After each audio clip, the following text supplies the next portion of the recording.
وكل محدثة بدعة وكل بدعة ضلالة وكل ضلالة في النار. Connaître de quelle façon prier est une obligation que tout musulman doit reconnaître, car la prière est le deuxième pilier de l'islam après le témoignage de foi, et la prière est l'élément dont l'individu aura à rendre des comptes Yom al-Qiyamah, le jour de la résurrection.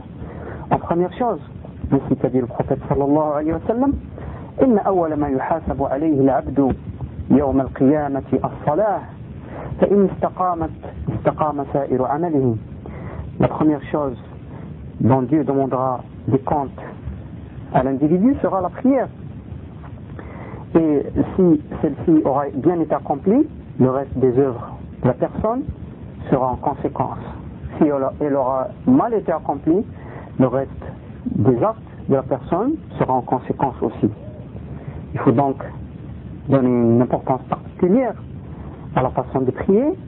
Bien sûr, comment prier, il va de soi que tout le monde doit prier de la façon dont a prié Muhammad sallallahu alayhi wa sallam, puisque c'est lui qui a reçu la révélation et que c'est lui uniquement qui a appris, qui a enseigné à ses compagnons de quelle façon prier. Cette façon doit donc être unique. Il est vrai que des fois le prophète sallallahu alayhi wa sallam lui-même diversifiait sa façon de prier, mais ce sont là des détails bien connus des savants et qui sont répertoriés dans les livres de la Sunna. De toute façon, l'individu doit se baser sur ce qui est rapporté dans la Sunna authentique du prophète sallallahu alayhi wa sallam. Et il est bien heureux que le musulman à notre époque trouve des livres bien fournis, des livres bien renseignés qui sont signés de grands savants, ainsi que le livre Sifatu Salat al-Nabi sallallahu alayhi wa sallam, Sifatu Salat al-Nabi sallallahu alayhi wa sallam de Cheikh Mohamed Nasr bin Albani rahimahullah, entre autres livres. C'est vrai qu'il existe d'autres livres de savants, mais nous avons choisi ce livre plus particulièrement pour d'abord l'importance de son auteur, puisque c'est un grand savant spécialiste du hadith. Les jugements donc qui portera sur les hadiths seront bien fixés. Et ce livre, la majorité des savants a reconnu son importance, puisqu'il est très bien fourni, comme je l'ai dit, en hadith, et il décrit en détail la prière du prophète sallallahu alayhi wa sallam. Cheikh Al-Albani, en introduction, il cite le hadith qui est rapporté par Al-Bukhari dans son recueil, donc qui est automatiquement authentique. Le prophète sallallahu alayhi wa sallam a dit Sallu kama ra'aytumuni usalli, priez de la même façon que vous m'avez vu prier. Il s'adresse ainsi aux compagnons du prophète sallallahu alayhi wa sallam. Nous n'avons donc qu'à prendre en compte les rapports détaillés des compagnons du prophète sallallahu alayhi wa sallam sur la façon dont ils priaient sallallahu alayhi wa sallam, et nous aurons donc un récit authentique de la façon dont ils prient, Inch'Allah.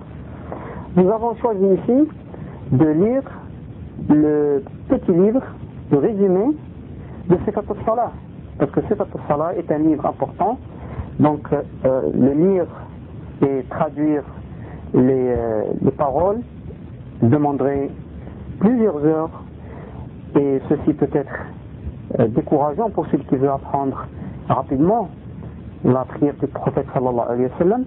Pour une personne qui commence la prière, soit qu'elle vient d'atteindre l'âge où le musulman doit accomplir la prière, c'est-à-dire à 7 ans, la personne doit commencer à apprendre sans que cela lui soit obligatoire, mais à 10 ans, la prière devient obligatoire à la personne.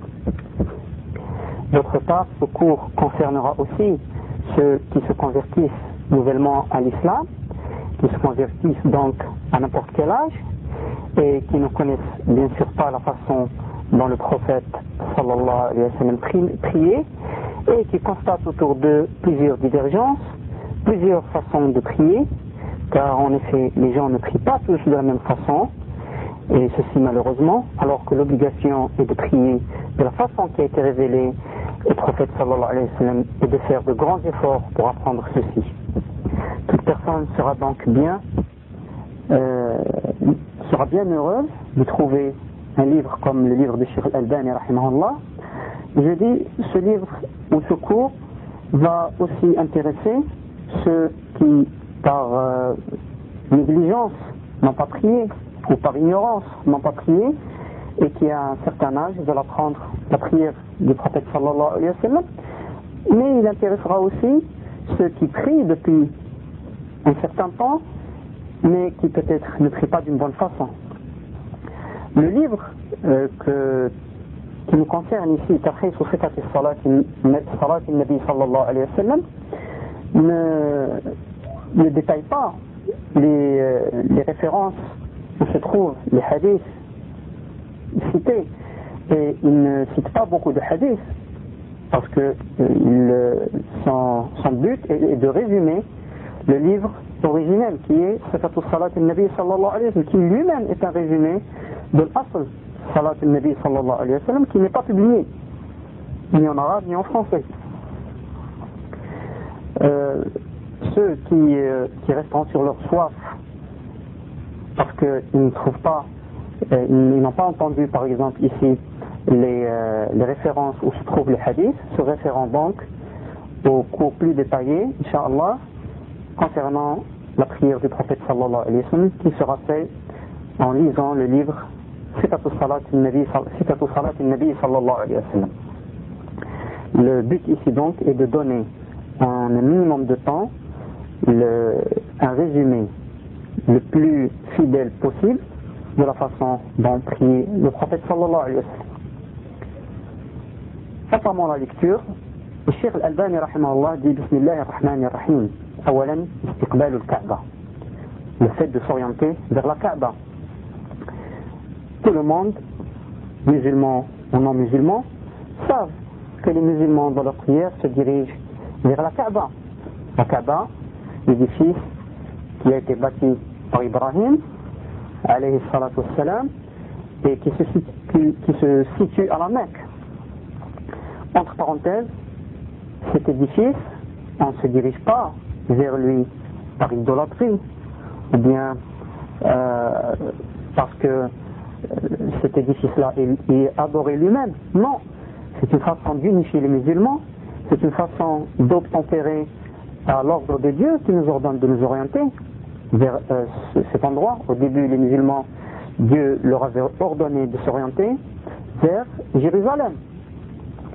Ensuite, il a annulé cet ordre pour leur ordonner de s'orienter vers la Kaaba. Et Omar ibn Khattab, qui est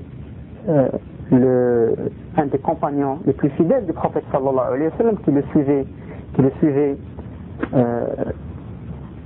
presque toujours là où il allait, a dit ainsi que rapporte al-Bukhari dans son recueil, en embrassant la pierre noire, qui généralement, comme chacun le sait, doit être embrassée si possible quand on tourne autour de la Kaaba lors des pèlerinages, que ce soit le pèlerinage de l'Amra, le petit pèlerinage ou le grand pèlerinage, le Hajj.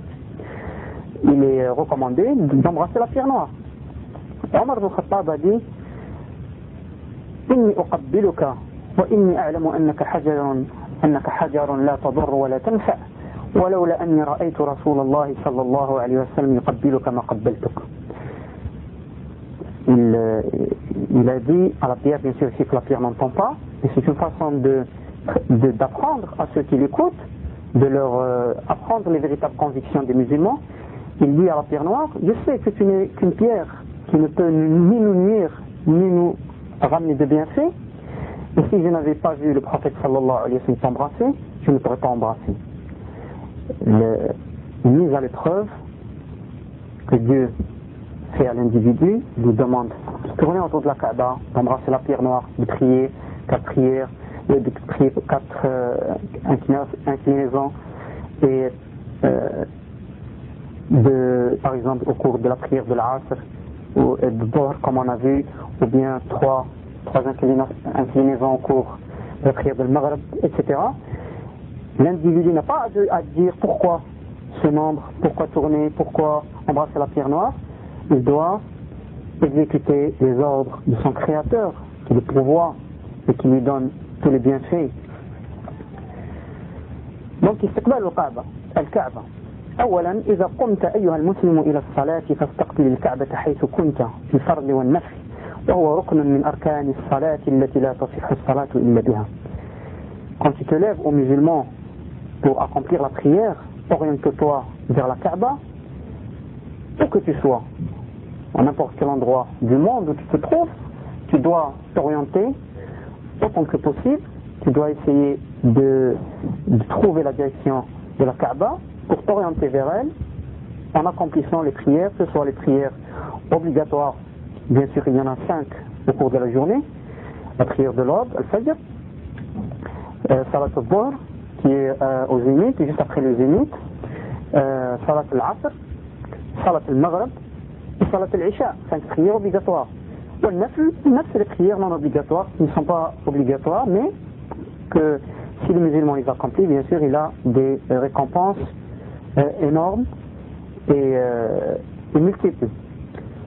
وهو ركن من أركان الصلاة التي لا تصح الصلاة إلا بها. Le fait de se rendre vers la Kaaba est un pilier de la prière. Si ce pilier est abandonné, la prière n'est pas valable. ثانيا ويسقط الاستقبال عن المحارب في صلاة الخوف والقتال الشديد. Les combattants, quand ils sont en pleine bataille, ils doivent bien sûr accomplir la prière. Ils n'ont pas à abandonner la prière. Ils doivent l'accomplir autant que possible.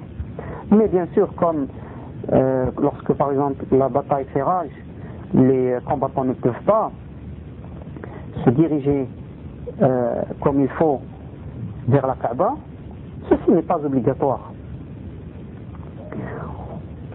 وعن العاجز عنه كالمريض أو من كان في السفينة أو السيارة أو الطيارة أو الطائرة إذا خشي خروج الوقت. Le fait de se rendre vers la Kaaba n'est pas obligatoire aussi pour le malade qui ne peut pas se diriger. Un malade par exemple qui est dans un lit et que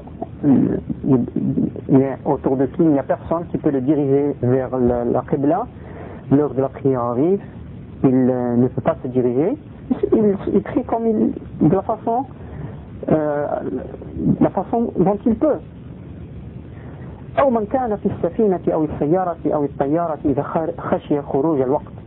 Celui qui se trouve en navire, en bateau, ou bien en voiture, ou bien en avion et ne peut pas se diriger vers la Qibla et qui a peur que le temps d'accomplissement de la prière s'achève, il doit prier comme il peut.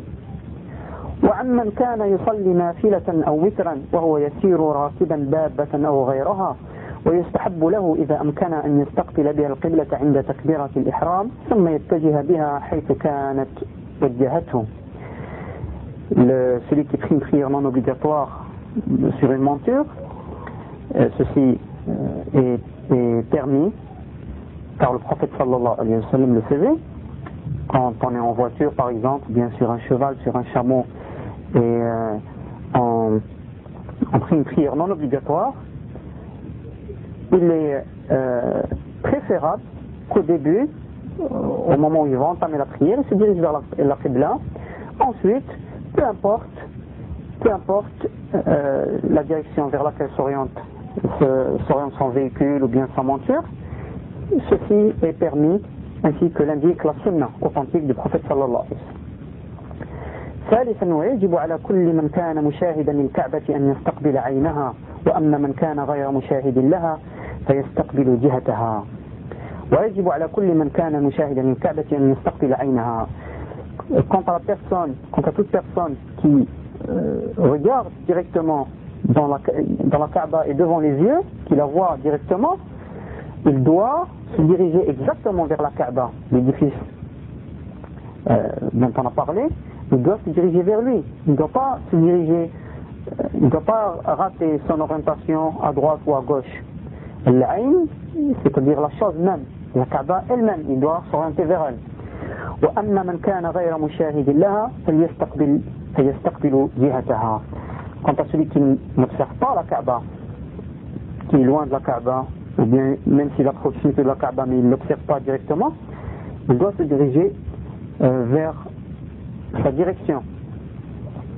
Il ne lui est pas demandé bien sûr de viser le point exact, mais de viser la direction. C'est possible que si on prolonge sa direction, il la rate à quelques centimètres, peut-être à quelques mètres, peut-être de quelques centimètres, de quelques mètres, peut-être plus, mais le plus important c'est qu'il essaye autant que possible de se diriger vers la Kaaba. حكم الصلاة إلى غير الكعبة خطأ. Quel est le jugement qu'on porte vis-à-vis de la prière d'un prieur par exemple, d'une personne qui prie et qui, sans faire exprès, a raté la direction de la Kaaba, qui a prié par exemple à l'inverse de la Kaaba, ou bien à 90 degrés à gauche ou à droite. Comment juger cette prière? Est-elle valable ou non? قال وإن صلى إلى غير القبلة لغيم أو غيره بعد الاجتهاد والتحري جازت صلاته ولا إعادة عليه. وإن صلى إلى غير القبلة لغيم أو غيره بعد الاجتهاد والتحري جازت صلاته. Toute personne qui prie vers une direction différente de celle de la Kaaba, soit par exemple que bien sûr on parle d'une personne qui n'a pas de boussole, qui n'a pas de moyen autre que d'observer le soleil ou bien les étoiles. Il dit par exemple si le temps est couvert, il est raymi par des nuages, pour une autre raison, qu'il soit par exemple dans un édifice où il ne peut pas voir le soleil, c'est-à-dire qu'il a fait tout son possible pour trouver cette direction, mais en fin de compte il a prié dans une direction différente de celle de la Kaaba, sa prière est valable, il n'a pas à la recommencer. Après qu'il se soit rendu compte que sa direction, que la direction vers laquelle il a prié n'est pas la bonne, il n'a pas à recommencer sa prière. Alhamdulillah. خامسا وإذا جاءه من يثق به وهو يصلي فأخبره بجهتها فعليه أن يبادر إلى استقبالها وصلاته صحيحة. La personne qui prie vers une mauvaise direction, si au même moment où il prie, une personne de confiance, une personne qui se connaît premièrement et qui n'est pas une personne qui s'amuse, ou bien ce n'est pas une personne qui a l'habitude de mentir, il lui dit que la direction vers laquelle tu te diriges n'est pas la bonne, tourne à 30 degrés, tourne à 180 degrés, ou bien par exemple il le prend par les épaules, il le dirige, il doit alors automatiquement s'orienter vers cette direction. Bien sûr, quand cette personne, la personne qui dirige le prieur, est une personne qui connaît les directions. La prière n'est pas à recommencer et le prieur ne doit pas couper sa prière, il doit la continuer. La position debout. On a vu premièrement le premier acte que doit accomplir le prieur, l'orientation vers la Kaaba. Deuxièmement, al-qiyam, la station debout. ويجب عليه أن يصلي قائما وهو ركن. Il doit prier debout, et ceci aussi est un pilier de la salat. S'il ne l'accomplit pas, s'il ne prie pas debout, sa prière n'est pas valable, sauf dans les cas suivants. المصلي صلاة الخوف والقتال الشديد فيجوز له أن يصلي راكبا، والمريض العاجز عن القيام فيصلي جالسا إن استطاع، وإلا فعلى جنب، والمتنفل فله أن يصلي راكبا أو قاعدا إن شاء، ويركع ويسجد إيماء برأسه، وكذلك المريض، ويجعل سجوده أخفض من ركوعه. celui qui est en pleine bataille, ainsi qu'on a vu, il ne lui est pas demandé de s'orienter vers la Kaaba. Ici aussi, s'il ne peut pas, on n'a pas à lui demandé de prier debout. Il peut prier assis. Le malade aussi, qui ne peut pas se tenir debout, il n'a pas à prier debout, bien sûr, puisqu'il ne le peut pas. S'il peut prier assis, il doit prier assis. S'il ne le peut pas non plus, se coucher sur un côté, c'est-à-dire s'il ne peut pas prier assis non plus, il prie couché.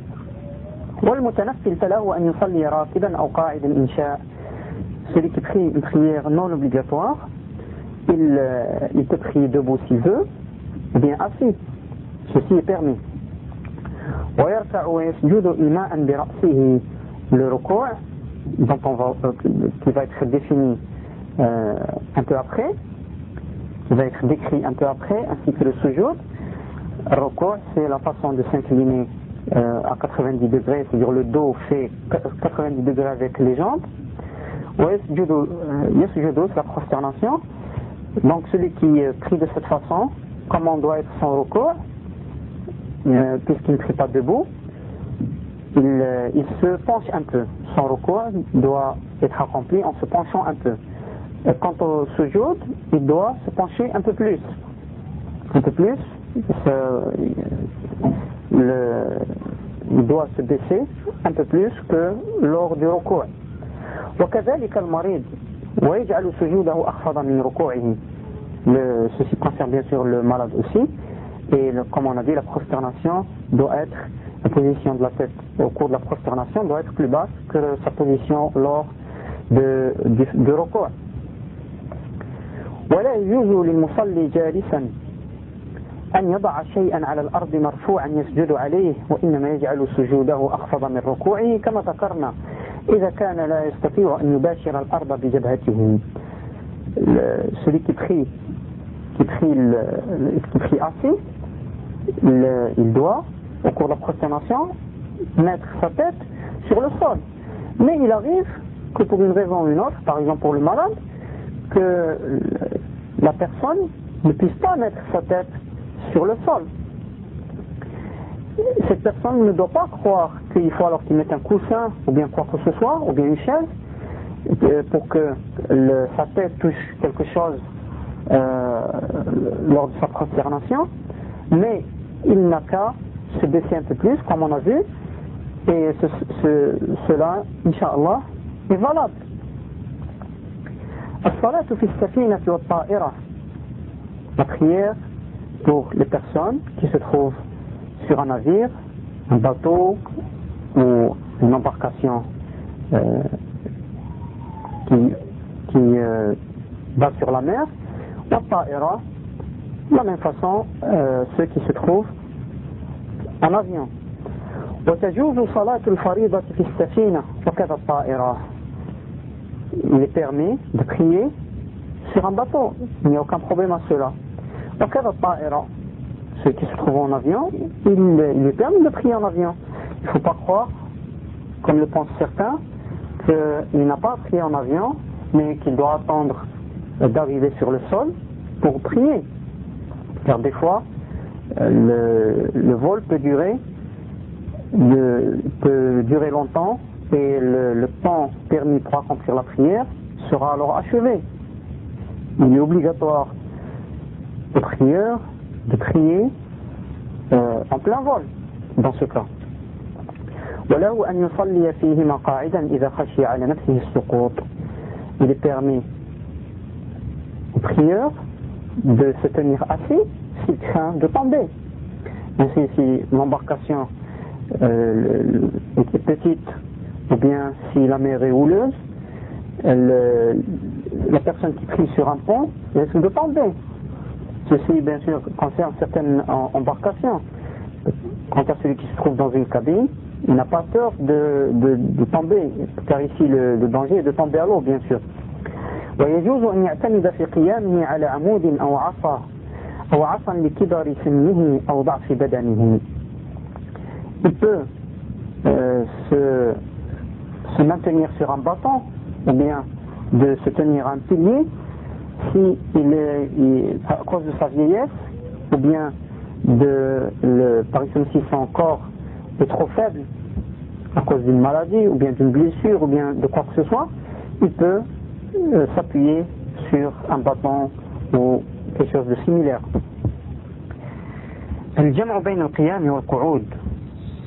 Le fait d'accomplir sa prière, une partie de la prière debout et une partie assis.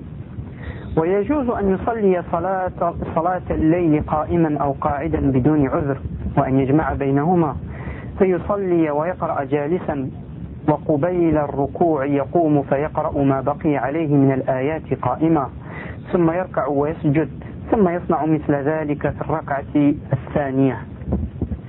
ويجوز أن يصلي صلاة الليل قائما أو قاعدا بدون عذر. Celui qui prie au cours de la nuit des prières non obligatoires, il est permis de prier soit debout, soit assis, même s'il n'a pas une excuse pour cela. Ceci est la sunna. Il est permis aussi de partager sa prière. Il prie une partie de cette prière debout et une autre partie assis. De quelle façon? De la façon suivante. Il entame sa prière et il lit le Coran en étant assis, et juste un peu avant le moment où il doit s'incliner, c'est-à-dire quand il lui reste quelques versets à lire, il se lève alors à la position normale et il lit ce qui lui reste, puis ensuite il s'incline, il fait le recours, comme on a dit. Alors à cette position-là, le dos fait 90 degrés avec les jambes, et ensuite il se relève, puis ensuite il se prosterne, il se relève de la prosternation, il se prosterne une deuxième fois, ensuite il revient en position assise, il lit, et quand il lui reste encore quelques versets à lire, il procède de la même façon. Ceci est permis, c'est la sunna. وإذا صلى قاعدا جلس متربعا أو أي جلسة أخرى يستريح بها. Comment s'asseoir? Il peut s'asseoir les jambes croisées ou bien de n'importe quelle façon qui le repose. الصلاة في النعال, la prière tout en étant chaussé, tout en ayant ses chaussures. ويجوز له أن يقف حافيا كما يجوز له أن يصلي منتعلا. Il est permis de prier soit les pieds nus, ou bien en ayant ses chaussettes, ou bien même en ayant ses chaussures. Bien sûr, cela ne doit pas nous inciter à rentrer dans les mosquées avec les chaussures, car ceci n'est pas séant. Mais par exemple, quand on prie dehors, on prie, par exemple, on est en voyage, on est dans un endroit, on prie sur la terre, personne ne nous fera de remarques si on prie chaussé.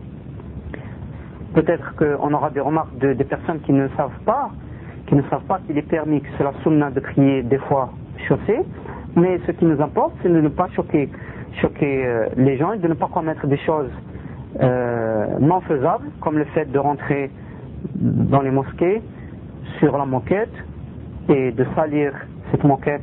Et cela est une façon de salir les mosquées, ce qui n'est pas permis. Et avant, bien sûr, les mosquées n'avaient pas de moquette.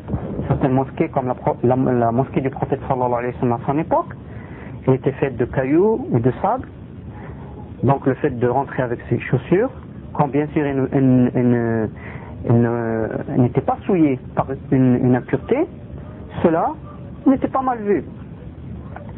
والأفضل أن يصلي تارة هكذا وتارة هكذا حسب ما تيسر له فلا يتكلف لبسهما للصلاة ولا خلعهما بل إن كان حافيا صلى حافيا وإن كان منتعلا صلى منتعلا إلا لأمر عارض.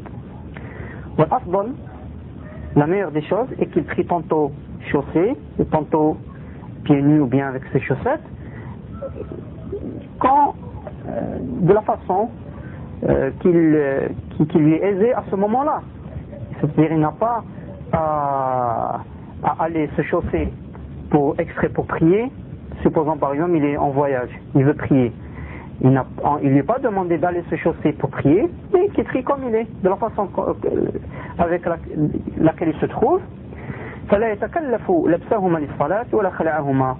Et si par exemple, comme on a dit, il est dans un endroit où il peut prier chaussé, et qu'il est chaussé, il n'est pas demandé de les enlever, puisque c'est la sunna de prier des fois chaussé. بل إن كان حافيا صلى حافيا. Quand il se trouve chaussé, il prie avec ses chaussures ou bien ses chausses. وإن كان منتعلا صلى عفوا بل إن كان حافيا صلى حافيا.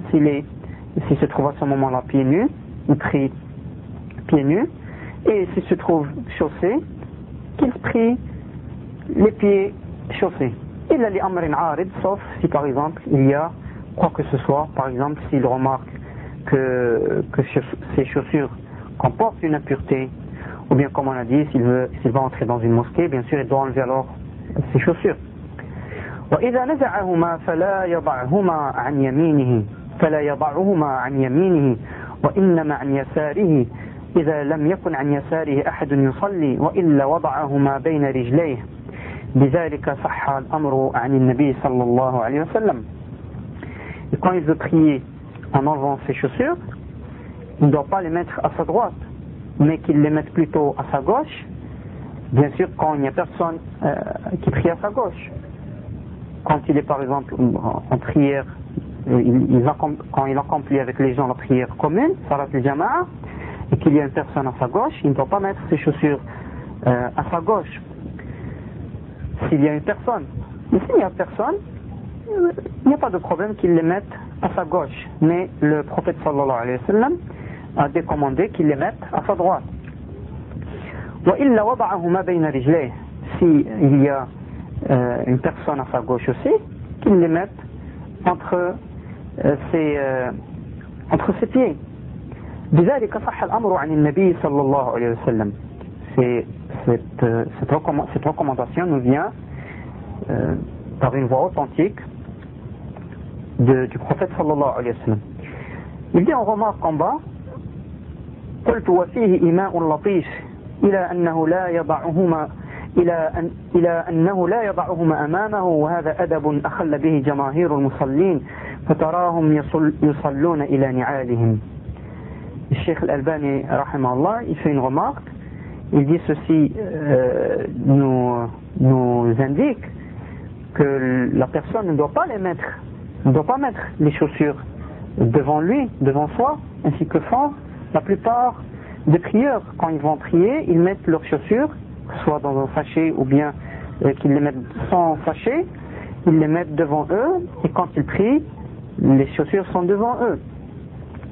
Cheikh Al-Albani veut dire par là que le fait que le prophète sallallahu alayhi wa sallam dise qu'on doit mettre les chaussures soit à sa droite, soit à sa gauche, ou bien entre ses pieds s'il y a une personne à gauche, et il ne nous a pas indiqué de les mettre devant soi. Et si ceci était faisable, le prophète sallallahu alayhi wa sallam l'aurait indiqué. As-salatu ala al-mimbar. Al-mimbar, si on veut, c'est la chair, c'est l'instrument, si on veut, qui est fabriqué de bois et qui comporte 3 marches, et sur laquelle se tient l'imam au cours du prêche du vendredi.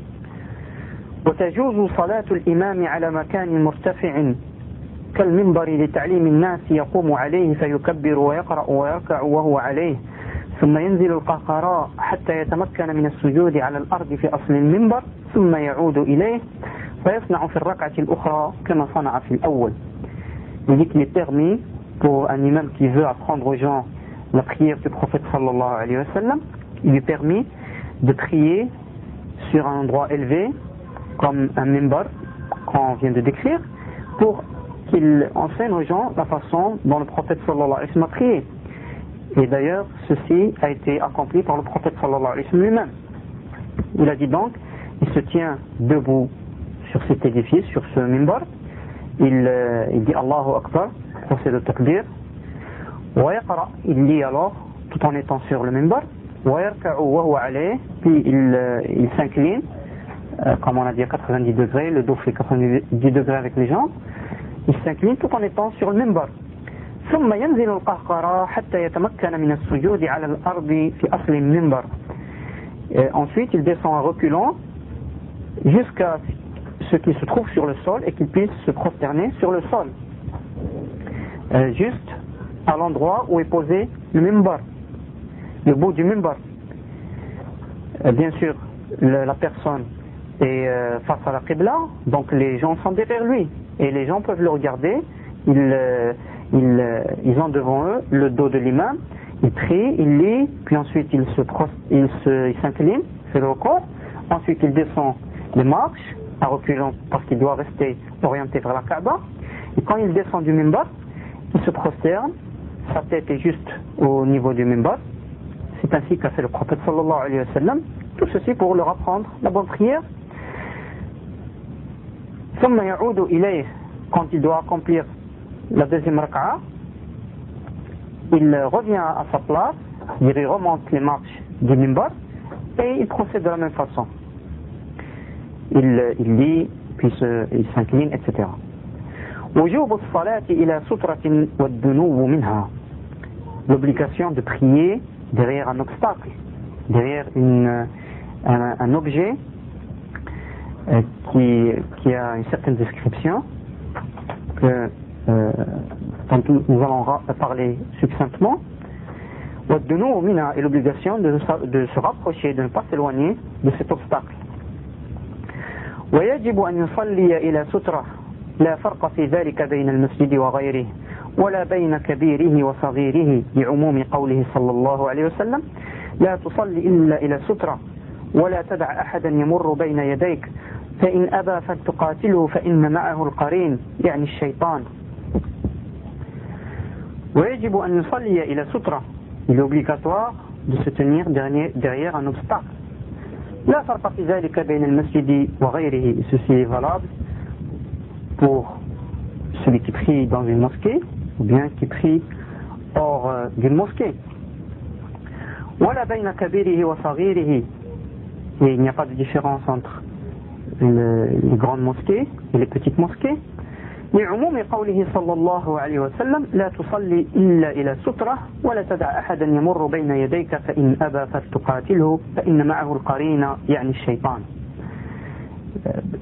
La preuve de ceci est le hadith du prophète sallallahu alayhi wa sallam qui est global, qui englobe tout cas de prière. La tusalli illa ila sutra. Ne prie que lorsque tu te mets derrière un obstacle. Wala tada' ahadan yamurru bayna yadayk. Et ne laisse personne passer entre toi et l'obstacle. Fa in aba, si cette personne insiste pour passer, pour s'interposer entre toi et l'obstacle, fal tuqatilhu, tu dois la repousser. Attention, ici fal tuqatilhu, ce n'est pas fal taqtulhu. Certains peuvent comprendre que tu dois ils peuvent traduire le hadith, c'est-à-dire tu dois le tuer. Non, tu dois le repousser autant que possible, même si ceci doit être violemment. Bien sûr, il ne faut pas commencer violemment, il faut repousser doucement, car la personne peut-être n'a pas vu qu'il y a un prieur, il n'a pas fait attention qu'il y a un prieur devant elle, et peut-être ignorante qu'il ne faut pas s'interposer entre la personne et la prieure. Les savants aussi font une remarque, c'est que beaucoup de personnes sont convaincus que dans le Haramain, à la Mecque, à la mosquée de la Mecque, à la mosquée de Médine, qu'il est permis de passer devant les gens qui prient. La personne qui est convaincue du contraire, que ceci n'est pas permis et qui prie, doit essayer de se mettre à un endroit, bien que cela soit difficile, il doit se mettre dans un endroit où le mouvement des gens est faible et où il peut prier sans être dérangé. Mais se mettre à un endroit où le mouvement des gens est intense, il ne pourra pas prier, car toute sa prière, il va essayer de repousser les gens. فإن أبى فلتقاتله فإن معه القرين. Et le prophète sallallahu alayhi wa sallam nous apprend que toute personne qui insisterait pour passer devant, pour s'interposer devant un prieur et un obstacle, cette personne ne peut être qu'accompagnée par le diable. Le prophète sallallahu alayhi wa sallam qui reçoit la révélation de Dieu, qui connaît toutes choses, et le prophète sallallahu alayhi wa sallam ainsi que l'a décrit Dieu, وَمَا يَنْتِقُ عَنِ الْهَوَى, il ne se prononce pas comme ça sous l'élan de la passion, sans que ce qu'il prononce soit la vérité. Il nous apprend que toute personne qui essaie de s'interposer donc entre le prieur et son obstacle est accompagnée d'un diable. Et nous devons alors croire obligatoirement à cette chose et obtempérer à son ordre. ويجب أن يدنو منها أي السترة لأمر النبي صلى الله عليه وسلم بذلك.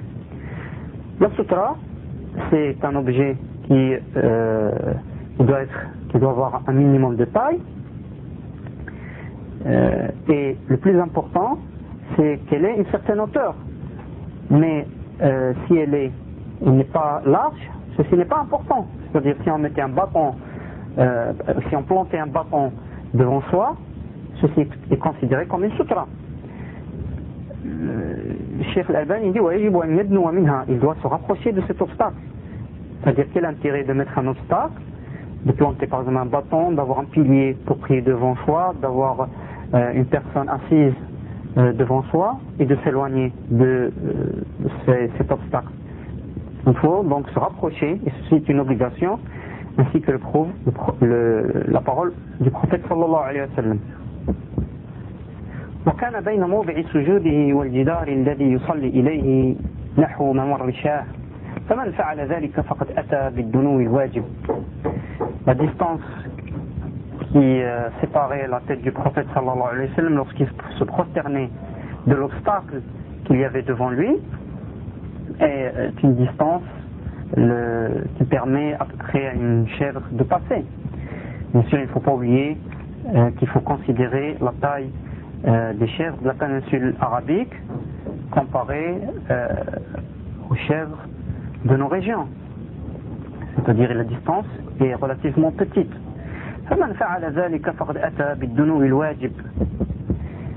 Ces détails permettent d'évaluer la distance qui doit être observée par la personne qui prie entre elle et l'obstacle.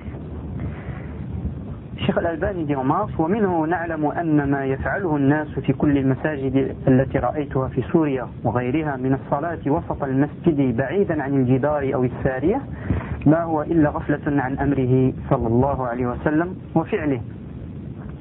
Tout cela prouve que ce que font les gens dans toutes les mosquées que j'ai vues en Syrie, parce que le Cheikh Al-Albani vivait en Syrie au début, rahimahullah, وغيرها, et ce qu'il a vu n'est pas